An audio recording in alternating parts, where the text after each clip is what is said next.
হ্যাঁ, আমি কি শুরু করতে পারি? জি ভাই বলুন, পয়েন্টে চলে আসুন। আচ্ছা ঠিক আছে। আমার ফার্স্ট কোয়েশ্চেনটা হচ্ছে মানে এটা রিলিজিয়াস একটু। দেন হচ্ছে আমি অন্য কথায় আসতেছি। বাট এটাকে শুরু করে নেই। আমি অটোমান এম্পায়ার নিয়ে কিছু কথা বলতে চাচ্ছিলাম, হ্যাঁ?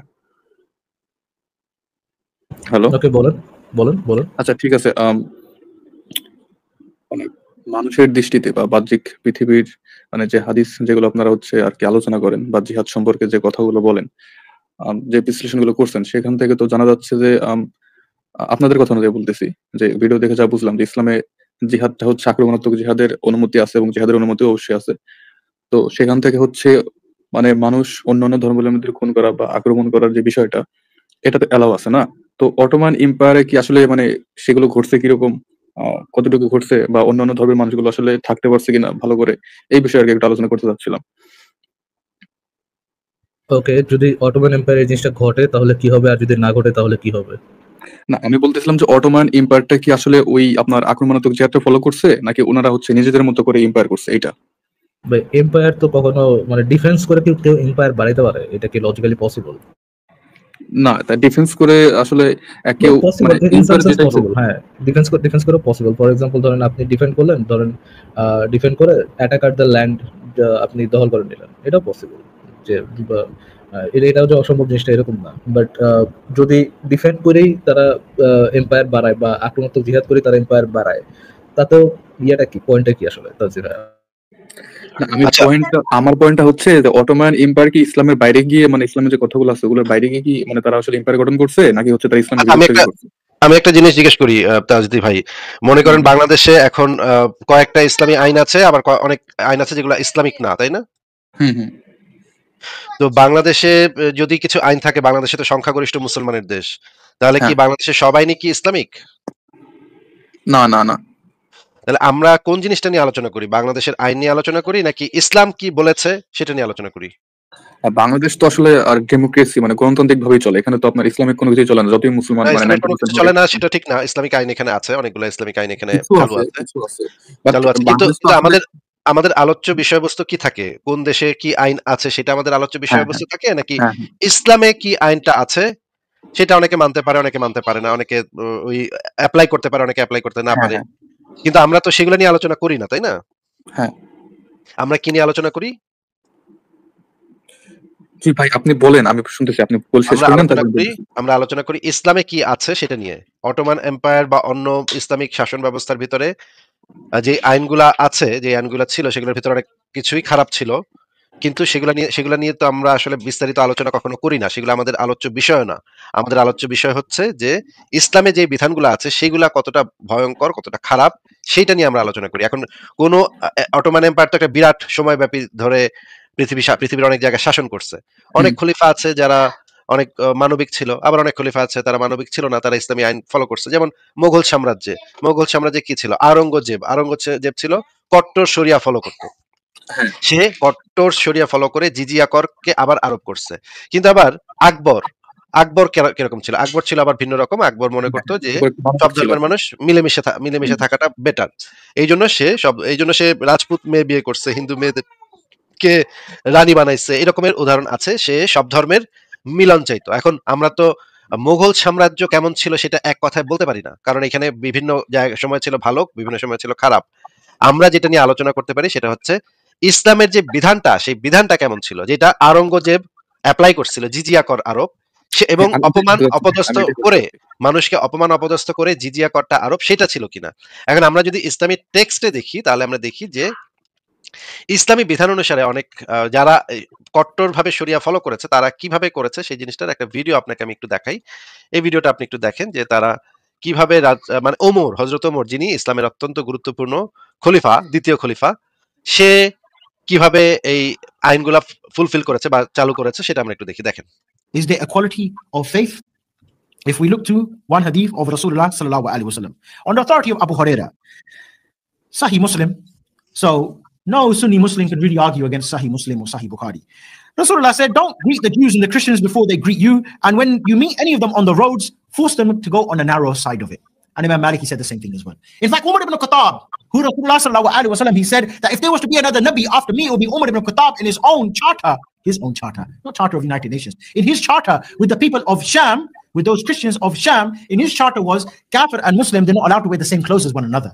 If the Muslim, he comes out on the day of Eid and he sees Kafir with nice clothes, the Kafir has to take his clothes off and give it to the Muslims. The Kafir, when he walks inside the street, he has to wear a red belt around his neck, and he has to have his forehead shaved, and he has to wear two shoes which are different from one another. He's not allowed to, and he's not allowed to walk on the pavement. He has to walk in the middle of the road, and he has to ride on a mule.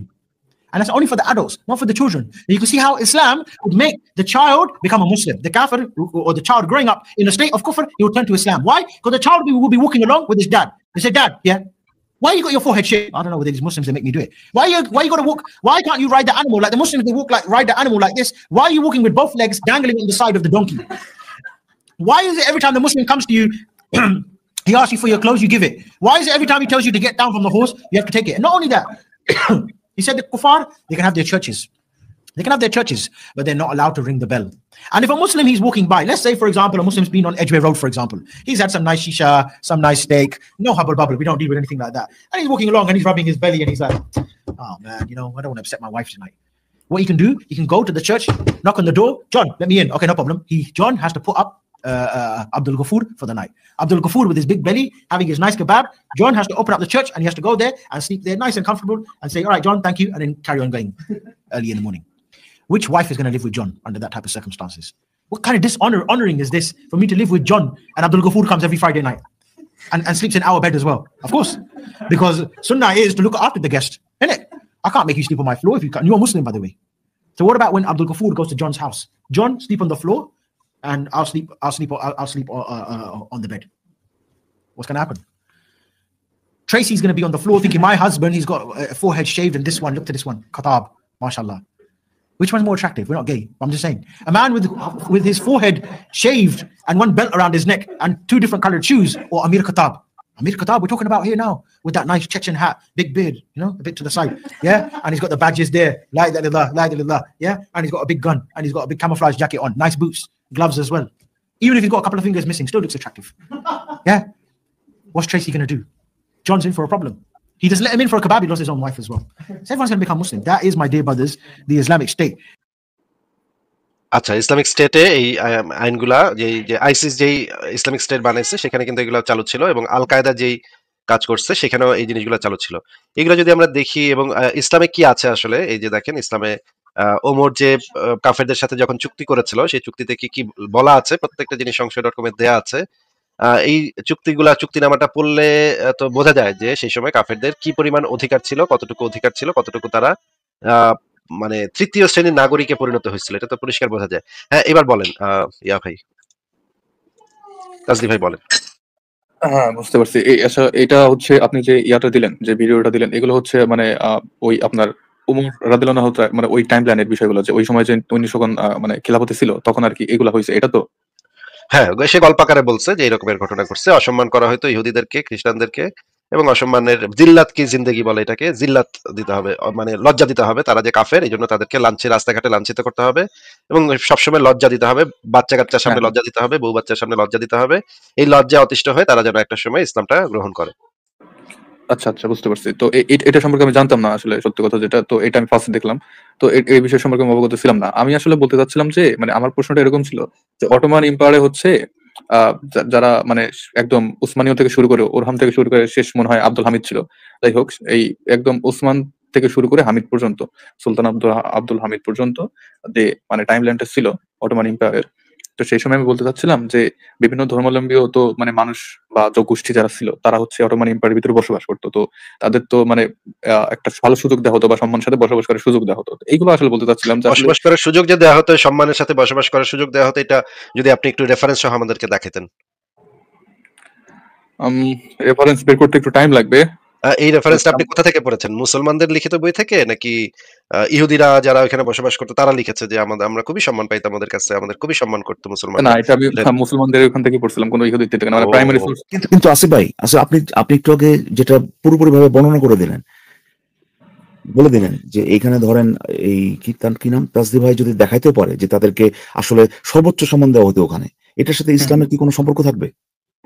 আমি ওইটাই তো বলতেছিলাম যে, আসলে এটা তারা কি ইসলামের বাইরে গিয়ে শাসন করতো নাকি ইসলামের ভিতর দিয়ে?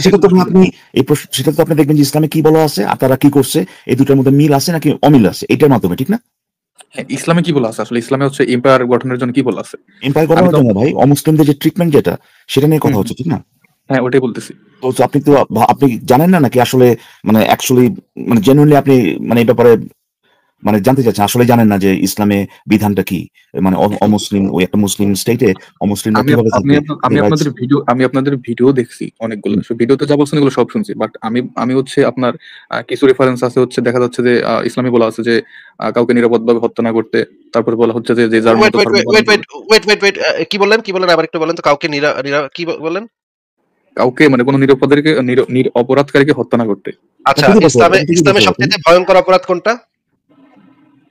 শিরক করা অবশ্যই মনে হয়। তাহলে কাফেররা কি নিরাপরাধ নাকি অপরাধী? কাফেররা হচ্ছে এটা অপরাধকারী কি অপরাধকারী না সেটা তো আমি বলতে পারবো না, কিন্তু এখন কাসিম এখন ভাই, কাজী ভাই, আপনি যে ইসলামে কি কাজটা বলা আছে? করতেছেন, আপনি বলতে পারতেছেন দেখেন, সবচেয়ে অপরাধ বড় বলতে অপরাধ আপনি কোন কোনটা? অপরাধ বোঝাচ্ছেন? আপনি সৃষ্টিকর্তার আপনার সাথে ধর্মীয় দিক থেকে অপরাধী, নাকি হচ্ছে আপনার এই মানে কাজী মানুষের ভাই, কোনো কাজী ভাই, আপনি যে কাজটা করলেন, এই যে দেখেন যে এটা এটাকে, সৃষ্টিকর্তার কাছে সবচেয়ে বড় অপরাধ হচ্ছে যে শিরক করা। হ্যাঁ আপনার সৃষ্টিকর্তা বানিয়ে দিচ্ছে যে বিনা যারা অপরাধ করেনি তাদেরকে হত্যা করে না কখনো। আপনার সৃষ্টিকর্তার কাছে সবচেয়ে বড় অপরাধ হচ্ছে শিরক করা। আপনার সৃষ্টিকর্তা বলছে যারা কখনো অপরাধ করেনি তাদেরকে হত্যা করো না। ভাই মানে এখন তার কাজী কাছে ভাই, এটা মানে আপনার সৃষ্টিকর্তা বলে নাই। সৃষ্টিকর্তার আমি কাছে অপরাধী। শোনেন, আমি আপনাদের থেকে না মানে এটা ইয়ে কাজী ভাই, করতেছিলাম, কাজী ভাই, কাজী ভাই, আপনাদের এখানে নোট ব্যাপারটা করতেছিলাম, ভাই, আমি কাজী ভাই, আপনাদেরকে জানতে চাচ্ছি এগুলো কাজী ভাই, মানে এখানে এখানে আপনার এখানে যে এই বাটপাড়িটা আসলে যদি আমি না ধরায় দেই, রীতিমতো এটা একটা, আমি ভাই অপরাধী হয়ে যাব। সো কাইন্ডলি আমাকে একটা মিনিট দেন। এই কাজটা আপনারা সবসময় করেন। আপনারা এখানে এসে এই যে যে কথাটা বললেন যে পৃথিবীতে, সরি, ইসলামে পৃথিবীর কাউকে, মানে যে কিনা নিরপরাধী, কোনো অপরাধ করে নাই, তাকে হত্যা করা যাবে না বা তাকে কোনো পানিশমেন্ট দেওয়া যাবে না। কত সুন্দর একটা কথা ভাই, তাই না? হ্যাঁ, এটা তো তো সুন্দর আপনি কথা। ভালো করে, জাস্ট সেকেন্ড ভাই, আপনি ভালো করেই জানেন এখানে নিরপরাধ বা যারা নিরপরাধী যারা বা অপরাধ কি, এইটা ইসলামের পার্সপেক্টিভ থেকে আর একটা হ্যাঁ, সেকুলার পার্সপেক্টিভ থেকে এটার আকাশ পাতাল পার্থক্য। আপনি আপনি এই যে বেনিফিটটা নিচ্ছেন অ্যাজ ইফ আমরা বর্তমানে যে জিনিসগুলোকে অপরাধ বলে গণ্য করি না। ফর এক্সাম্পল, আপনার ওই নিজের ইচ্ছা মতো যে একটা বিশ্বাস রাখার যে স্বাধীনতাটা, এটা যদি কেউ এক্সারসাইজ করে সে কোনো অপরাধে অপরাধী না। আপনি সেই বেনিফিট অফ ডাউটটা নিচ্ছেন এই এই নিরপরাধ শব্দটা ইউজ করে, যে অ্যাজ ইফ যে ইসলামে তো এই লোককে শাস্তি দেওয়া যাবে না, কিন্তু হাইড করতেছেন যে ইসলামে অ্যাকচুয়ালি এই লোকটা সর্বোচ্চ অপরাধী। সো ইসলামের অপরাধ মানে ইসলামে কোনটা অপরাধ কোনটা অপরাধ না, আর বর্তমান বিশ্বে আমাদের যে সেকুলার যে সিস্টেম যেটা, সেখানে ইসলামের বাইরে কোন কাজটা অপরাধ এবং অপরাধ না, এই দুটার মধ্যে ব্যাপক পার্থক্য আছে না ভাই? হ্যাঁ আছে। তাহলে পরে এইটা তো অবশ্যই বেগ করে যে আমরা এটা নিয়ে কথা বলবো যে ইসলামে কোন জিনিসটা অপরাধ। এখন একটু ওই যে আপনি যেটা বললেন, আপনি তো ভালো করে জানেন যে ইসলামের সর্বোচ্চ অপরাধ হচ্ছে শিরক করা। শিরক করা মানে কি? জাস্ট কেউ মনে করতেছে, কেউ বিশ্বাস করতেছে যে একের অধিক সৃষ্টিকর্তা আছে বা whatever।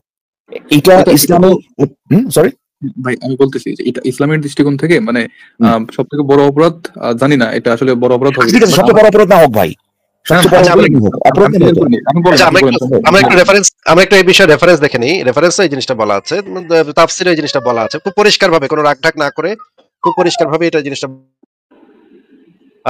ইয়া ভাই, তাজদি ভাই, এই অংশটুকু তাফসিরে মাঝারি থেকে সূরা আনফালের এই আয়াতগুলোর যে তাফসির এখানে দেয়া আছে, আপনি একটু সূরা আনফালের 39 নম্বর আয়াতটার তাফসিরটা একটু আমাদেরকে এখান থেকে, এই দেখেন সূরা আনফাল 39-40, এই অংশটুকু একটু পড়ে শোনান তো ভাই, এখানে কি লেখা? দাঁড়ান আমি পড়তেছি, ওয়েট। তাদের বিরুদ্ধে সংগ্রাম করতে থাকবে যতক্ষণ না ফিতনা দূরীভূত হয়, দিন সাময়িকভাবে প্রতিষ্ঠিত হয়। ফিতনা অর্থাৎ বিশৃঙ্খলা, আর পৃথিবীতে সবচেয়ে বড় বিশৃঙ্খলা হচ্ছে শিরক। আচ্ছা, তো আচ্ছা, আসিফ ভাই, আমি যেটা কোশ্চেন করতেছিলাম আপনার না, সেটা না, কিন্তু আপনার ক্লিয়ার হলো না। প্রশ্নটা শুনবো তো পরে ভাই, আগে এটা একটু পড়ে শেষ করেন। হ্যাঁ, এগুলো পড়ছি, এগুলো পড়ার দরকার নেই আমার, মানে এত ভাই সময় নাই এগুলো এত রেফারেন্স ভাই, আপনার সময় না করার। থাকলে তো কেমনে হবে ভাই? আপনার সময় না থাকলে না আমরা না, আলোচনাটা বলছেন কি নাই, করবো? বলছেন তাহলে আপনি আসিফ ভাই, চলে আমি যান। মেইন আলোচনায় আসতে চাচ্ছি, তাহলে চলে রেফারেন্স যান, তো আছে, তাহলে চলে আমি যান। দেখতেছি আপনি। আপনার যদি না সময় না ওইটা থাকে বলছেন তাহলে নাই, চলে যান। বলছেন নাই আসিফ আপনি ভাই, ওইটা বলছেন বলছেন নাই। একটা কথা বলছেন যে ইসলামে নিরাপরাধ মানুষকে হত্যা করাটা নিষেধ আছে। এটা আপনি বলে ফেলছেন। এখন আমরা তো হ্যাঁ, এটাকে এটা এনালাইসিস বলছি করব কোথা থেকে সেটাও যে বলি। ইসলামে তো এটা কোথা থেকে বলছেন সেটার অর্থটা কি সেটা তো আমি ডিসএগ্রি করতেছি না। ইসলামে এটা বলা আছে, হ্যাঁ, ইসলামে নিরাপরাধ মানুষকে হত্যা করা হারাম, এটা বলা আছে। কিন্তু নিরাপরাধ বলতে কি বোঝাচ্ছে সেটা তো আমাদের এক্সপ্লেইন করতে হবে। ইসলামে আচ্ছা, শিরককারী তো নিরাপরাধ না, শিরককারী সর্বোচ্চ অপরাধী। এখানে কি লেখা আছে একটু পরে শেষ করেন ভাই। প্রথমে বলা হয়েছে তোমরা তাদের বিরুদ্ধে সংগ্রাম করতে থাকবে যতক্ষণ না ফিতনা দূরীভূত হয় এবং দিন সাময়িকভাবে প্রতিষ্ঠিত হয়, আর পৃথিবীতে সবচেয়ে বড় বিশৃঙ্খলা হচ্ছে শিরক। আচ্ছা ঠিক আছে, একটু নিচে আসেন এখন। হ্যাঁ, নিচে দেখা যাচ্ছে তো, পড়েন, আপনি পড়েন। আলোচ্য বাক্যে ফিতনা অপসারিত না হওয়া পর্যন্ত যুদ্ধ করার নির্দেশ দেওয়া হয়েছে। এ কথার অর্থ মুশরিকরা যতক্ষণ পর্যন্ত শিরক পরিত্যাগ না করবে, মুসলমানদের কর্তৃত্ব মেনে জিজিয়া দিতে সম্মত না হবে, ততক্ষণ পর্যন্ত সংগ্রাম করতে হবে তাদের বিরুদ্ধে। আচ্ছা, তাহলে কি বুঝলাম আমরা, এইখানে নিরাপরাধ ব্যক্তিদের ভিতরে কি মুশরিকরা পড়তেছে? না পড়তেছে না। আচ্ছা, তাহলে মুশরিকরা তো আর নিরাপরাধ না, মুশরিকদেরকে তো এমনিতেই মারা যাবে, কারণ ওরা মুশরিক, এই কারণেই তো তাদেরকে মারা যাবে, তাই না? আচ্ছা, আচ্ছা, এখান থেকে পড়েন তো কি লেখা আছে, আমি একটু পড়ি, শুনি। সুতরাং এই আয়াতের নির্দেশনা দাঁড়াচ্ছে যে অবিশ্বাসের ইসলাম গ্রহণ না করা পর্যন্ত, জিজিয়া প্রদানের মাধ্যমে পূর্ণ আনুগত্য না হওয়া পর্যন্ত সংগ্রাম চালিয়ে যেতে হবে। দিন শব্দের এরকম অর্থ উল্লেখ করা হচ্ছে কামরূপ গ্রন্থে। রাসূল সাল্লাল্লাহু আলাইহি ওয়াসাল্লাম বলেছেন, এক সময় ইসলাম প্রতিষ্ঠিত হবে, পৃথিবীর সকল গৃহে অবিশ্বাস ও বংশীবাদিত হয়ে যাবে ইসলামের সম্পূর্ণ অধীনে। আচ্ছা, আচ্ছা, সকল বুঝতে শ্রেষ্ঠত্ব পেরেছি। ঠিক ও আছে, ঠিক মহত্ব আছে। কেবল তারপরে আল্লাহর। আচ্ছা, তারপরে এই অংশটুকু একটু পড়ে শোনান আমাদেরকে। এই যে হযরত ইবনে ওমর, এখান থেকে পড়ে শোনান। আমাকে অবিশ্বাসীদের বিরুদ্ধে ওই সময় পর্যন্ত সংগ্রাম করার নির্দেশ দেওয়া হয়েছে যতক্ষণ না তারা বলে লা ইলাহা ইল্লাল্লাহ মুহাম্মাদুর রাসূলুল্লাহ, প্রতিষ্ঠা করে নামাজ এবং প্রদান করে জাকাত। এত এত লেখা আছে, এরকম করবে আমার পক্ষ থেকে তার জীবন ও সম্পদ হয়ে যাবে সুরক্ষিত। হ্যাঁ ভাই, পড়ছি, পুরোটাই পড়ছি। আচ্ছা, এই জিনিসের তাহলে আমরা বুঝলাম যে এটা বলতে আসলে সেটা বোঝায় না। আপনি যেটা বুঝাইতে চাচ্ছিলেন যে নিরাপরাধ মানুষকে তো ইসলাম আপনি হত্যা করতে আপনি যে নিষেধ করছে। আপনি যে ইয়াটা বললেন যে এই নিরাপত্তকারীটা হচ্ছে মানে মুশরিকরা যে অপরাধকারী, এই টপিকটা আমি সেন্স নিয়ে আমি আপনাদের কোশ্চেন করি না, এটা আমিও মাত্র জানলাম যে আসলে শিরককারীরা হচ্ছে অপরাধকারীদের পরে, এবং তাদের আসলে এটা ইঙ্গিত করে না, তাদের ইঙ্গিত করে বলে না এগুলো। তো এটা বিশ্বকারীরা হচ্ছে সর্বোচ্চ অপরাধী, ইসলামের দৃষ্টিতে তারা সর্বোচ্চ অপরাধী। এর থেকে বড় অপরাধ আর কিছু হইতে পারে না। সে যদি যত গণহত্যাই করুক না কেন, শিরককারীর সমান যাইতে পারবে না।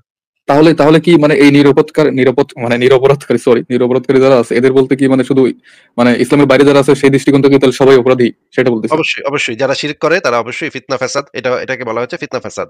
আসিফ ভাই, আল্লাহ, হ্যাঁ আসিফ বলেন। ভাই, আপনি তো শুধুমাত্র একটা আনলেন সর্বোচ্চ দেখানোর জন্য। এরকম তো হাজারটা জিনিস আছে ভাই, যেখানে ইসলামের দৃষ্টিতে মানে সেকুলার দৃষ্টিতে সে অপরাধী না।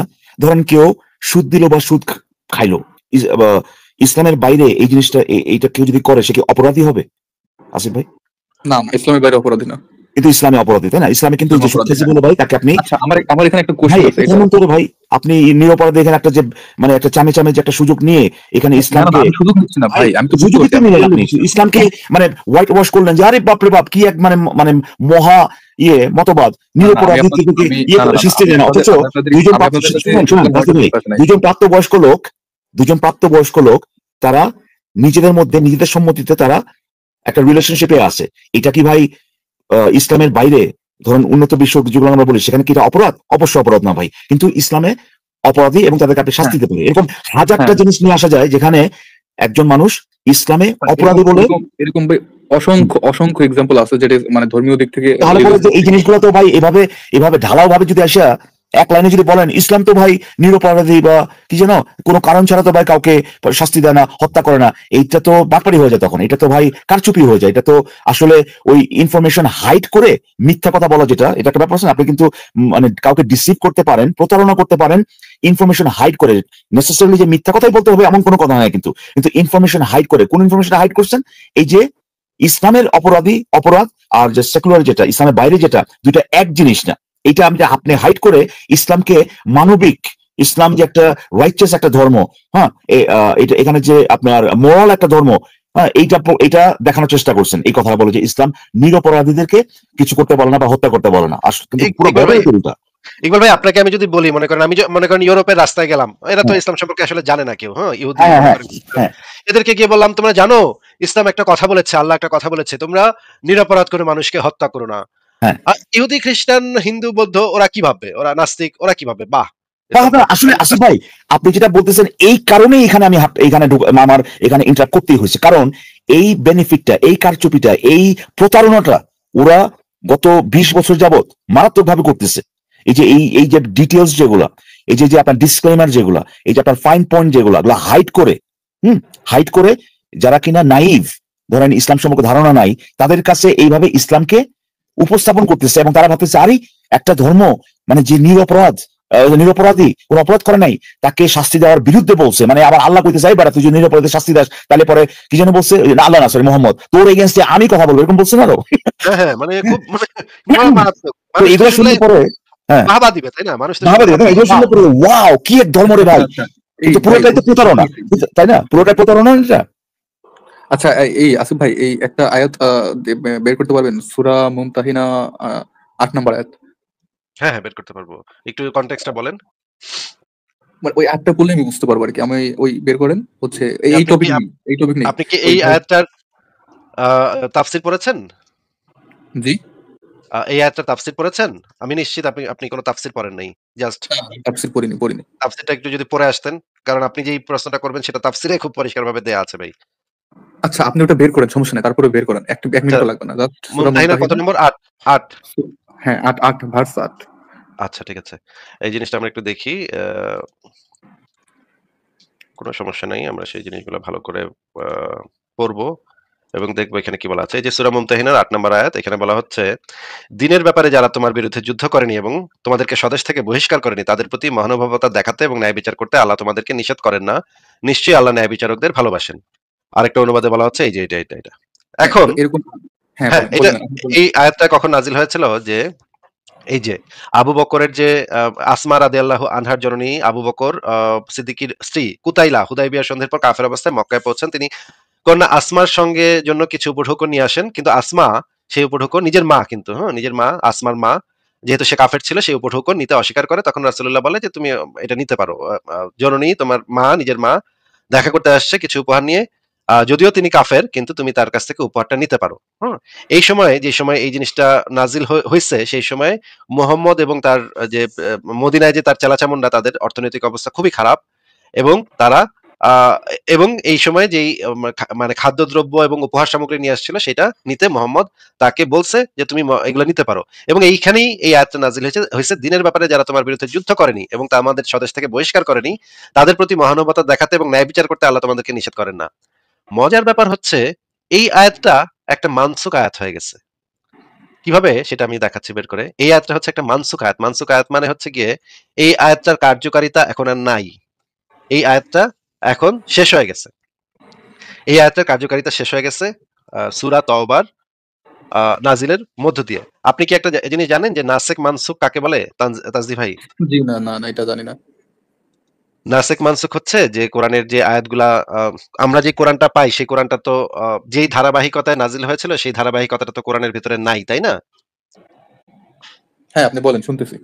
আপনি এটা জানেন কিনা আমাকে রেসপন্স করেন। না, মাফিক মানসুক এগুলো সম্পর্কে আমি শুনি নাই কোনোদিন। মনে করেন এই যে প্রথম নাজিলকৃত আয়াত কোনটা? পড়ো তোমার প্রভুর নামে, সূরা হ্যাঁ, আলাকের। এটা কত নম্বর সূরা বলেন তো? এটা প্রথম কথা এটা, বাট এটা কত নম্বর সূরা চলে গেছে এটা জানি না।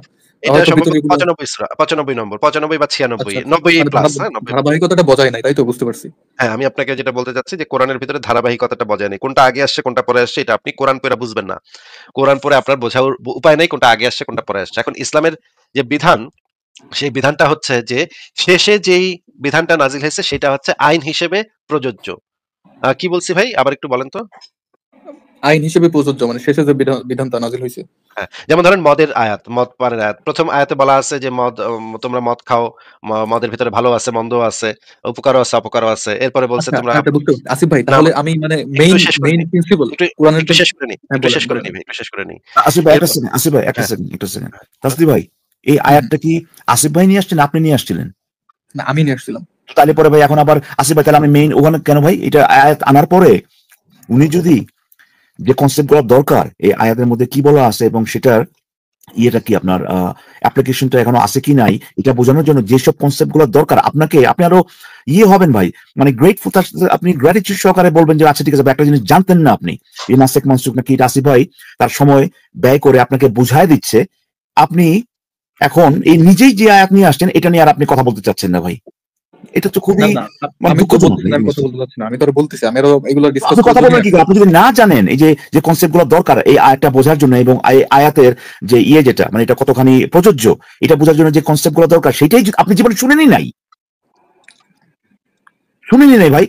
এখন আপনি এখান থেকে দূরে চলে যেতেছেন কিংবা ওগুলো শোনা ছাড়াই কথা বলতে চাচ্ছেন এই আয়াত নিয়ে।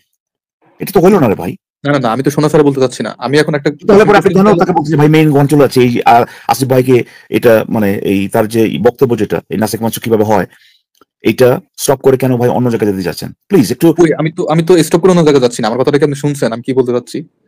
হ্যাঁ, আপনি তো তাকে থামায় তো নাসেক মাস্টার তো সে ব্যাখ্যা করতে থামায় তো আপনি বলতে ভাই ভাই আমি অন্য মেইন জায়গায় চলে এসে বলতে চাচ্ছেন আপনি, আমি তো সেই জন্য তো ঢুকলাম এখানে। আচ্ছা ঠিক আছে, আমি আবার শুরু করি তাজদি ভাই, আমি আবার শুরু করি, কারণ এত সময় তো পাবো না। কোরআনের সর্বশেষ নাজিলকৃত সূরা হচ্ছে সূরা তওবা, এটা হচ্ছে 113 নম্বর। এটার পরে একটা সূরা মাত্র নাজিল হয়েছিল, কিন্তু সেটা এত ছোট সূরা যে এটাকে আসলে সূরা হিসেবে আপনি গ্রহণ নাও করতে পারেন। বিধান নাজিল হয়েছে, সর্বশেষ বিধানটা হচ্ছে সূরা তওবা, যেটা হচ্ছে কোরআনের 100 ধারাবাহিকতা অনুসারে 113 নম্বর সূরা, এবং বর্তমান কোরআনে এটা আছে 9 নম্বরে, কিন্তু এটা ধারাবাহিকতা অনুসারে 113 নম্বর সূরা। এখন আমি আপনাকে যে জিনিসটা দেখাচ্ছি এটা হচ্ছে একটা তাফসির গ্রন্থ, একটা বিখ্যাত তাফসির গ্রন্থ, তা আহকামুল কোরআন গ্রন্থ থেকে দেখাচ্ছি। একটু যদি আমাদেরকে পড়ে শোনাইতেন এখানে কি লেখা আছে, আমি একটু বড় করে দিচ্ছি। দেখি আমরা যে এই মানে আগের যে আয়াতগুলা, সেই আয়াতগুলা এখন আর প্রযোজ্য আছে নাকি প্রযোজ্য নাই, একটু পড়েন এখান থেকে। দিনে কোনো জোর প্রয়োগ নেই, হেদায়েত পথ গুমরাহি থেকে আলাদা স্পষ্ট প্রতিভাত হয়ে উঠেছে। আমি পড়তে পারতেছি না, ক্লিয়ার আসতেছে না। সুলাইমান ইবনে মুসা বলেছেন এই আয়াতটি মনসুখ হয়ে গেছে, এই আয়াতটি দ্বারা হে নবী তুমি কাফির ও মুনাফিকের বিরুদ্ধে জিহাদ করো। আচ্ছা, মনসুখ মানে রহিত হয়ে গেছে, মনসুখ মানে হচ্ছে রহিত হয়ে গেছে। এই যে এই টাইপের যত আয়াত আছে, দিনে জোর প্রয়োগ নেই, তোমরা ওদের সাথে মানে অনর্থক ফাইট করো না, এগুলা সমস্ত কিছু মানসুখ হয়ে গেছে এই আয়াতটি দ্বারা। দেখেন পরের আয়াতটি কি বলছে, সূরা তাওবার 73, এখানে বলা হচ্ছে হে নবী তুমি কাফের ও মুনাফিকদের বিরুদ্ধে জিহাদ করো, এবং পরে হ্যাঁ আরো একটা আয়াত ক্লিয়ার আছে, বুঝতে পারছি, হ্যাঁ আমি একদম ক্লিয়ার এখন বুঝতে পারছি। অতএব তোমরা মুশরিকদের হত্যা করো। আল হাসান কাতাদা বলেছেন জিরে জোর প্রয়োগ নিয়ে কথাটি বিশেষভাবে সেই আহলে কিতাবদের বেলায় যারা জিজিয়া দিতে প্রস্তুত, আরবের সাধারণ মুশরিকদের বেলায় এই কথা নয়, কেননা তারা বশ্যতা স্বীকার করে জিজিয়া দিতে রাজি হয়নি। তাদের নিকট হতে হয় ইসলাম কবুল নিতে হবে, না হয় তরবারির আঘাত তাদের উপর পড়বে। এখন আপনি বলেন তো যে এই মুশরিকদের জন্য তাহলে ইসলামের সাধারণ নিয়ম কি? জি, হত্যা করা, তরবারি দিয়ে আঘাত করা, এই তো। হয় ইসলাম কবুল করবে অথবা তাদেরকে মেরে ফেলতে হবে। আচ্ছা আমরা দেখি নিচে আরো কি বলা আছে। আবু বকর বলেছেন দিনে জোর প্রয়োগ নেই, এটি সম্ভবত আয়াতে মুশরিকদের বিরুদ্ধে ইত্যাদি ইত্যাদি হয়েছে। এখানে আপনি পড়ে নিয়েন, অনেক বলা আছে। এখানে দেখেন, এখানে বলা হচ্ছে ইসলামের প্রথম দিকে যুদ্ধ নিষিদ্ধ ছিল, শেষ পর্যন্ত কাফিরদের প্রতি ইসলাম পেশ করার কাজটি যখন সম্পূর্ণ হয়ে গেল, নবীর সত্যতা প্রতিষ্ঠিত হলো, তারপরেও যখন তারা শত্রুতা করতে থাকলো তখন মুসলমানদের নির্দেশ দেওয়া হলো যে তাদের সাথে যুদ্ধ করার জন্য। তখন দিনে জোর প্রয়োগ করার অবকাশ নেই, কথাটি আরবের মুশরিকদের বেলায় মানসুখ হয়ে গেল, এবং এই আয়াতটি নাজিল হইল মুশরিকদের যেখানেই পাবে হত্যা করবে। মুশরিকদের বিরুদ্ধে যুদ্ধ করার হুকুম সম্বলিত আরো বহু আয়াত রয়েছে। উক্ত এটাই ফাইনাল নাকি? এই আয়াতটাই লাস্ট আয়াতটাই ফাইনাল, এটা তো মানসুখ না, এটাই চলতেছে এখন। এটা মানসুখ হওয়ার জন্য নবী বেঁচে ছিল না, নবী এর পরে মারা গেছে। এরপরে আমরা যদি আরো নিচে নামি তাহলে দেখি নবী নিজে আরবের মুশরিকদের নিকট থেকে ইসলাম ছাড়া অন্য কিছু গ্রহণ করতে প্রস্তুত হননি, তা না হলে তাদের উপর তরবারি চালিয়েছেন। আর উক্ত আয়াতটির হুকুম সমস্ত কাফিরের উপরে প্রয়োগযোগ্য হতে পারে, কেননা মুশরিক মাত্র ইহুদি বা না হয় খ্রিস্টান, ফলে তাদের ইসলাম কবুল করার জন্য জোর করা যাবে না। তারা নিজেদের ধর্ম পালন করতে থাকবে, তবে জিজিয়া দিতে রাজি হয়। যদি তারা আহলে কিতাব হয় তাহলে তাদেরকে জোরাজুরি করা যাবে না, তারা জিজিয়া দিয়ে থাকবে। আর যে লোক আহলে কিতাবের কোনো দিন পালনে স্থির থাকবে তাদের উপর জোর করা যাবে না দিনের ব্যাপারে, এই নীতি প্রয়োগ সম্ভব। ইমাম শাফির কথাটা তখন প্রমাণিত হয়। নিচে বলা হচ্ছে তাহলে আরবের যে মুশরিকদের বিরুদ্ধে যুদ্ধ করার জন্য রাসূল করিম আদেশ করেছেন, তাদের নিকট থেকে ইসলাম অথবা তরবারি ছাড়া আর কিছুই গ্রহণ করা হবে না বলে ঘোষণা দিয়েছেন। তার অর্থ তো এই যে তাদেরকে দিন গ্রহণে বাধ্যই করা হলো। আর জানাই আছে যে দিন ইসলামে প্রবেশ করতে যে লোক বাধ্য হবে সে প্রকৃত মুসলমান নয়। তাহলে আরবের মুশরিকদের জন্য সে বাধ্য করার কারণটা কি? জবাবে বলা যাবে তাদেরকে ইসলাম প্রকাশ করতে বাধ্য করা যাবে, আকীদা হিসেবে ইসলামে বিশ্বাসী বানানোর জন্য নয়। কেননা জোর করে কারো মনে বিশ্বাস সৃষ্টি করা যায় না, মানে খালি মুখে তাদের বলতে হবে যে আমরা ইসলাম কবুল করেছি, এইটুকু বললেই তারা তাদের জীবন রক্ষা করতে পারবে। ভাই আমি আপনাকে সেই যে মানে আসিফ ভাই, আল্লাহ কনসার্ট না অ্যাকচুয়ালি সে বিশ্বাস করলো কি বিশ্বাস করলো না, আল্লাহ কনসার্ট হচ্ছে যে সে মৃত্যুর ভয়ে হলো দিনের পথে থাকলো কিনা। একদম একদম, মানে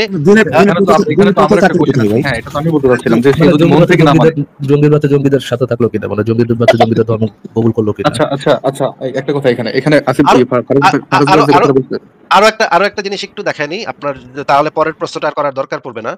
আপনি যে পরের প্রশ্নটা করতেছেন সেটার উত্তরটা এখানে দেয়া আছে। হ্যাঁ, একটু আমরা যদি একটা আকীদা গ্রন্থ দেখি, এটা হচ্ছে কি আল ইতকান ফি তাওহীদ আর রহমান, এটা ইসলাম হাউস থেকে প্রকাশিত একটা বিখ্যাত গ্রন্থ। ইসলাম হাউস কিন্তু সৌদি আরবের প্রকাশনী। হ্যাঁ, এখানে কিন্তু যে সেই বই ছাপায় না। এই বইটার নাম আল ইতকান ফি তাওহীদ আর রহমান। এইটা একটু পড়েন তো ভাই, এখানে কি লেখা এই জায়গাটাতে একটু পড়ে শোনান তো আমাদেরকে তাজদি ভাই। সমস্ত উলামা একরাম এক হয়েছেন যে সকল কাফিরদের সাথে আমাদের চুক্তি নেই বা জিজিয়া কি জিজিয়া প্রদানকারী জিম্মি কাফির নয়, তাদের হত্যা ভয় দেখি অন্য কোনো ইসলাম গ্রহণ করতে বাধ্য করালে এটা গ্রহণযোগ্য হবে, অর্থাৎ এই প্রকার ইসলাম অনুপ্রবেশের পথ পুনরায় বের করে যেতে চাইলে তাকে মুরতাদ সাব্যস্ত করা হবে এবং হত্যা করা হবে।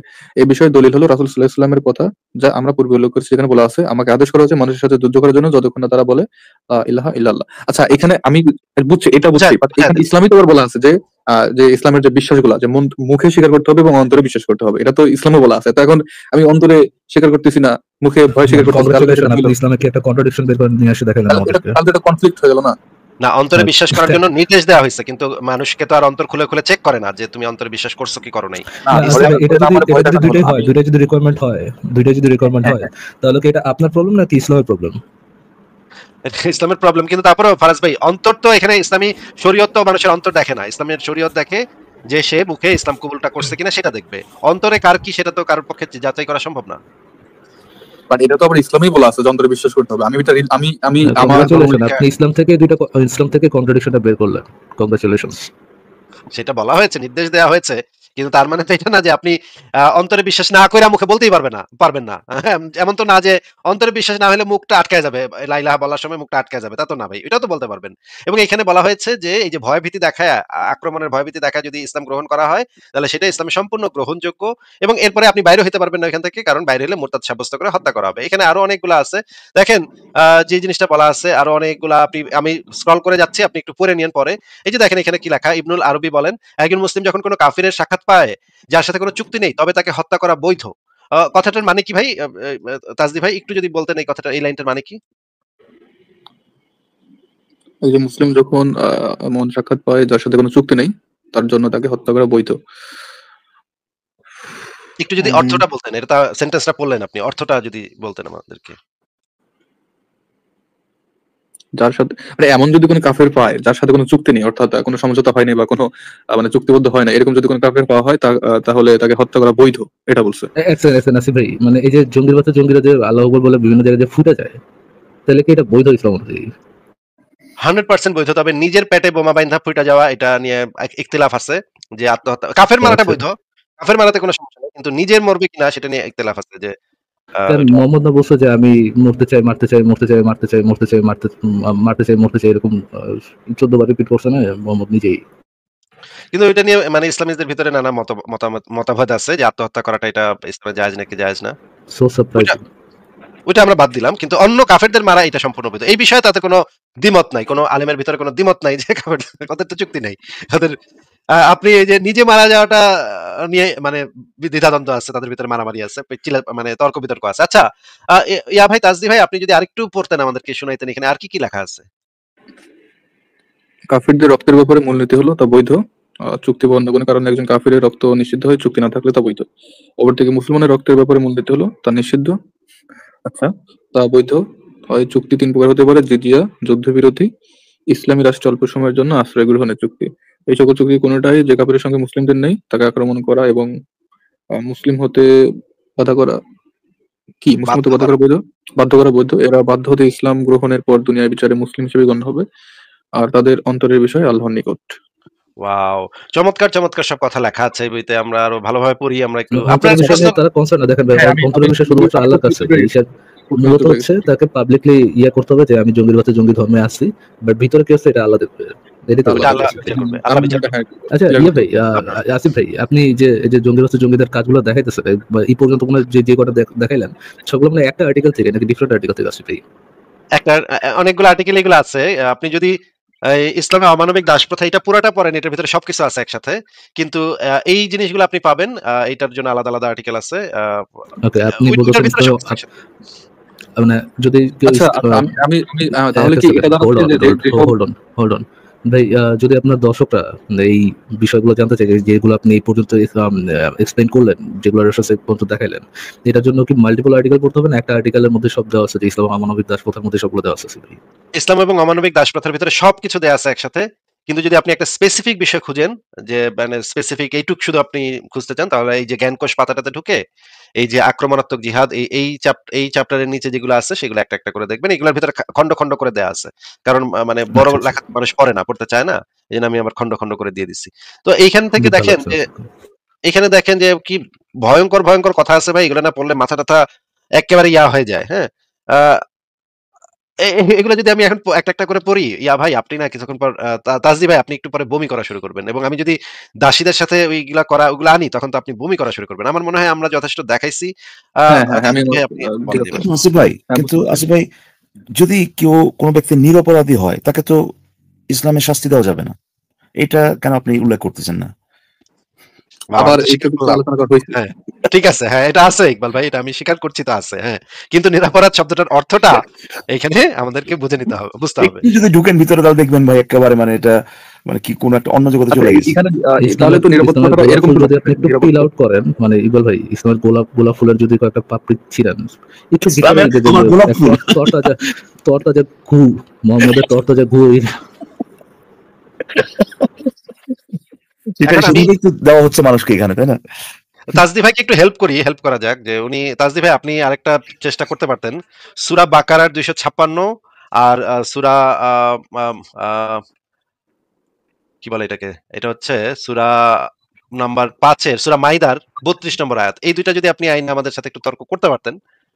ভাই আমি তো আপনাদের ডিবেট করে মানে আপনাদের হারাইতে এরকম টাইপের মাইন্ডসেট নিয়ে তো আসে নাই। আপনি যেটা মনে করছেন এরকমটা কিছু না। আর এখানে আপনাদের সাথে ডিবেট করে আমার লাভ বললো ভাই আপনি একটা পয়েন্ট মেক করতে পারেন, একটা পয়েন্ট রেজ করতে পারেন। আপনি সাথে সাথে বলে নাই যে আপনি আমার সাথে ডিবেট করেন। আমি পয়েন্ট মেক করতে পারি, ঠিক আছে। আমি জাস্ট আমি অটোমান এম্পায়ার কথা বলতে আসছিলাম, সেখান থেকে বিষয়টা আসলে এত দূর চলে গেছে বলতে ভাই আপনি অটোমান এম্পায়ার নিয়ে যেটা কথা বলতে আসেন সেটা হচ্ছে ভাই তাদের সময়ে তাদের রুল, হ্যাঁ, যারা অমুসলিম ছিল তারা ভাই রাজার মতো ছিল। সুতরাং দেখেন তারা তো ইসলামিক একটা ছিল, শাসন ব্যবস্থা ছিল। দেয়ারফর ইসলাম কত ভালো, এটাই তো ভাই আপনার পয়েন্ট ছিল। না আমি ওটা বলতেছি না যে ইসলাম কত ভালো। অরিজিনাল পয়েন্ট তো ভাই এটা আপনি তো দেখাইতে আসছেন যে তারা কত অমুসলিমদেরকে কত সুন্দরভাবে রাখছে, এবং যেহেতু তার এটা একটা ইসলামিক রুলিং এ তারা ছিল, দেয়ারফর ইসলাম ভালো, এটাই ছিল ভাই আপনার পয়েন্ট। কিন্তু আসল ঘটনা তো সেরকম না আর কি। না আমি ইসলাম ভালো এটা পয়েন্ট করতে আসি নাই। আচ্ছা ঠিক আছে, যাই হোক, কথা বলে ভালো লাগলো। ঠিক আছে, এক সেকেন্ড তাজদি ভাই, এক সেকেন্ড। ফারাজ ভাই, ইকবাল ভাই, আমি তাহলে আজকে বিদায় নেই। আপনারা তাহলে লাইভটা শেষ করে দিয়েন। ফারাজ ভাই, ইকবাল ভাই, আপনি তো কয়েকটা জিনিস তো ধরেনই না এখনো। ওই যে আপনার যে বাল্য বিবাহ, ওই দাসী, এগুলোর কোনটা অপরাধী না, এটা কিন্তু আবার উল্টা। ধরেন কেউ যদি ইসলামে 9 বছর একটা বাচ্চাকে সে ওই কোট আনকোট বিয়ে করে যদি তার সাথে সঙ্গম করে, এটা ইসলামে আবার সে অপরাধী না, কিন্তু আবার ইসলামের বাইরে কিন্তু আবার সে ওই শিশু ধর্ষণ, শিশু নির্যাতনে অপরাধী হিসেবে তারা খাবে, পেডোফাইল হিসেবে কট খাবে নাকি? আচ্ছা এই অপরাধ কথাটা তাহলে এইভাবে বললে ভালো হতো। মানে অপরাধ কথাটা এরকম বলছেন না যে ইসলাম দৃষ্টিকোণ থেকে যে কাজগুলো হচ্ছে আপনি এজের মতো কথা বলছেন যে এই এজের হলেই সে হচ্ছে গিয়া ডিজায়ারেবল, না এই এজের না হলে আপনি ডিজায়ারেবল না, এটা বলতে চাচ্ছেন? আমাকে কোশ্চেন করলেন ইকবাল যে শিশু বিবাহ, শিশু ধর্ষণে যেটা বলেন আর কি, ইসলামে যে শিশু ধর্ষণ বিষয়টা যে বৈধ, তো আপনি বলতে চাচ্ছেন যে ইউর এজ ইস, একটু আগে যে একটা আপু যুক্ত হয়ে বললো যে সিমিলার ওয়েতে যে কি জানি বললো যে তাদের যদি কনসেন্ট থাকে তাহলে সমস্যা কোথায়? এখানে তো তাহলে ইসলাম তাহলে সকল আপনার যে বয়স সবাইকে সমান অধিকার দিয়েছে নাকি ভাই? হ্যাঁ, সো মাচ মানবিক আছে। এমনকি শিশুদেরকে অধিকার কোলে শিশু নিয়ে আসতে পারে। বৈষম্য বিরোধী রেপ সংগঠন। আসলে আসিফ ভাই এটা মানে আমরা যে আবার ওই যে কি যেন ফারাজ ভাইয়ের কথাটা, তাদের কমেডি নাকি আমাদের কমেডি, তাদের রিয়ালিটি, এগুলো তো আমরা শুনছি যে একটা বাচ্চা মেয়ে যদি তার খুব করতে মন চায় তাহলে কি সে বসে থাকবে? তার যে শারীরিক কি করবে ভাই, কত কষ্ট হবে চিন্তা করেন। ক্লাস 6 এর একটা মেয়ে, একটা ক্লাস মুমিনা বক্ত, ক্লাস 6 এর একটা মেয়ে, সে আমাকে আই লাভ ইউ বলছে। আপনি চিন্তা করতে পারেন তার ওয়ার্ডটা কিরকম ভাই? আমাকে পুরো স্তব্ধ করে দিয়েছে, আমার ওয়ার্ড পুরো চেঞ্জ করে ফেলেছে। আমি কি করবো ভাই, আমি বুঝে পাচ্ছি। ঠিক আছে ভাই, ও আচ্ছা ঠিক আছে, আমি গেলাম তাহলে, আপনারা শেষ করে দিন। গুড নাইট তাহলে। ওকে আসিফ, গুড নাইট। আচ্ছা আরেকটা পয়েন্ট বলতেছিলাম, আজকে কি সময় আছে আপনাদের টাইম থিওরি নিয়ে কথা বলার জন্য? না আপনি যদি ওই পয়েন্টে আপনি কেন ওই যে আপনার প্রথমে যেটা বলছিলেন, আমি যেটা বললাম, আমার বল না ভাই ওটা তো না, ইসলামকে এটা দেখানোর জন্য সুন্দর, এটা ধর্ম এটা দেখানোর জন্য আসি নাই। তারপরে ওই যে আপনি যে জানতে চাচ্ছিলেন অমুসলিমরা কিভাবে ছিল, নাকি ইসলাম মাইনা করছে নাকি মাইনা করে নাই, ওখান থেকে কি পয়েন্টটা ছিল, জাস্ট পয়েন্টটা, মানে এটা আপনার ইয়ে করা দরকার নাই। আমি তো জানতে চাচ্ছিলাম যে এম্পায়ার যেগুলো ছিল, ধরেন আপনার বাইজেন্টাইন এম্পায়ার, ঠিক আছে, আপনার যে অটোমান এম্পায়ার, এগুলোর ভিতর আসলে মানে কেমনে, মানে রুলস গুলো কেমনে চলতো, বা অটোমান এম্পায়ার ধর্ম মেনে চলতো কিনা, এই টাইপের কিছু জানতে আসছেন। ওখান থেকে আপনার ইসলামের সাথে সম্পর্কিত কোনো পয়েন্ট ছিল না, রাইট? এটা আপনি বলতেছেন, রাইট? অনেকটা বলতে পারেন। আচ্ছা গুড ভাই, আপনি ঠিক আছে ভাই। তো আপনার কাছে মনে হয়েছে যে মূলত আমরা তো ভাই ঠিক আছে, আমরা মূলত হচ্ছে কথা বলি ইসলামে কি আছে এটা নিয়ে, রেদার দেন মুমিনরা কি করছে। ফর এক্সাম্পল ধরেন আমরা দেখালাম যে আপনাদের জঙ্গি ভাইয়েরা, বিনি ভাইয়েরা যে কোথাও যে ফুটে গেল, রাইট, এইগুলো নিয়ে আমরা সমালোচনা করতে পারি। বাট আমরা ওইটা না করে এই জিনিসগুলো, কোন কোন জিনিস ইসলামের বৈধ, কোন কোন জিনিস ইসলামের নাই, মানে তাদের ইয়ে অনুযায়ী, তাদের দলিল অনুযায়ী, তাদের স্ক্রিপচার অনুযায়ী কোন কোন জিনিসগুলো হালাল, কোন কোন জিনিসগুলো হারাম, এবং ওইটার মধ্যে প্রবলেমেটিক কি কি আছে সেটা নিয়ে আলোচনা করি। কারণ আমরা জঙ্গিদের নিয়ে কোনো কথা বললে আপনারা এসে বলবেন যে ভাই ইসলাম মুসলিমদের দিয়ে ইসলামকে জাজ করবেন না, জাজ করাটা জাস্টিফাইড না। জাস্টিফাইড হচ্ছে ইয়াতে আপনার ইসলাম দিয়ে ইসলামকে জাজ করা। সো আমরা মুসলিমরা কি করছে এটা তো ফোকাস না করে রেদার ফোকাস করে হচ্ছে ইসলাম অ্যাকচুয়ালি কি বলা। ফরাজ ভাই, আপনি কি যে একটু আগে আসিফ ভাই যে ভিডিওটা দেখালো, তার ওই যে মুসলিম যে বললো যে মোহাম্মদ ট্রান্স লেসবিয়ান এবং তারপরে এগুলো কিন্তু আমরা ইয়ে করতে পারবো না, এগুলো গণনায় নিব না আপনি বলতে চাচ্ছেন? এটা তো গণনায় ভাই মুমিনরাও নেয় না, বাট এটা মানে মুমিনরা কোন লেভেলের জোক এই হিসাবে আমরা মাঝে মাঝে দেখাইতে পারি, বাট এটা আমাদের কোনো রেফারেন্স না। আমরা তো কিন্তু কোন মুমিন যদি এসে বলে, কোন মুমিন যদি এসে আমাদেরকে দেখান, যেহেতু ওই মুমিন বলেছে মোহাম্মদ ওয়াজ এ ট্রান্স লেসবিয়ান, তো আমরা তো এটাকে অথেন্টিক কোন সোর্স দ্বারা বলতেছি না যে যেহেতু এই লোক বলছে মোহাম্মদ ওয়াজ এ ট্রান্স লেসবিয়ান, সো এটা নিশ্চয়ই একটা অথেন্টিক সোর্স, এটা তো আমরা কখনো বলতেছি না বা ওটাকে সত্য বলে মেনে তারা নিজেরাই যদি এটা বলে যে দেখেন ভাই, এই ইসলামিক দেশে তো এটা হয় না, ওই ইসলামিক দেশে তো ওটা মুসলিমরা এটা করতেছে, ওটা ওই মুমিনদের কাছে কি তাহলে আপনি এটা পেশ করতে পারেন? যারা মুসলিমরা কি করতেছে, মুমিনরা কি করতেছে, ইসলামিক শাসন ব্যবস্থায় কোন উমর নাকি খলিফা কি করছে, এটা দিয়ে ইসলামকে আপনার দেখানোর চেষ্টা করতেছে যে ইসলাম সুন্দর বা একটা খলিফা বহু ভালো মানুষ হইতে পারে, একটা খলিফা অনেক খারাপ মানুষ হইতে পারে। আমরা কনসার্ন না, আমরা কনসার্ন খলিফার এই কাজগুলো কি ইসলাম দ্বারা করা হয়েছে কিনা এবং ইসলামে এই জিনিসগুলো আছে কিনা, এটাতে আমরা মূল কনসার্ন এটা তো না যে খলিফা কি আব্দুল্লাহ করলো, খলিফা কি আব্দুল্লাহ করে নাই, খলিফা নিয়ে মানে কোন ধরনের কনসার্ন সেটা আমাদের নিয়ে কনসার্ন আছে। মোহাম্মদ যেগুলো করছে সেগুলো ইসলামের অংশ। জি দিবাল ভাই, সেটা তো আপনি কনসার্ন না, তাই না? কিন্তু কোন মুমিন যদি মনে করে এটা গ্রহণযোগ্য যে মুসলিম কি করছে বা মুসলিমরা কি করে, মুসলিমদের শাসন ব্যবস্থা কি হয়, এইটা দিয়ে ইসলামকে জাজ করা, এটা যদি গ্রহণযোগ্য হয় মুমিনের কাছে, কোনো মুমিনের কাছে, তাহলে তো তার তো ওই যে এই মুসলিমরা কি বলতেছে এটাও তার গ্রহণ করা উচিত, ঠিক না? হ্যাঁ, স্ক্রিপচারে না যে মানুষের অ্যাটিটিউডে যায়, তো সবারই অ্যাটিটিউড নেওয়া উচিত। ঠিক আছে ভাই, বাট ওই জিনিসটা ভালো লাগছে যে তাহলে ওটার মধ্যে সে বাদ রাখবে কেন, যারা মাজারপন্থী আছে, যারা হচ্ছে আপনার ইয়েপন্থী আছে, যারা হচ্ছে গিয়ে আহলে কোরআন, এগুলোর কেন বাদ রাখবে? ট্রু। ঠিক আছে তাহলে ভাই আপনাকে আর কিছু বলবেন? জি, বলতেছিলাম যে টাইম থিওরি নিয়ে কিছু কথা বলতে চাচ্ছিলাম। টাইম হচ্ছে এ থিওরি বি থিওরি আছে, এগুলো নিয়ে কিছু নাই না ওই যে আপনার ইয়ে ভাই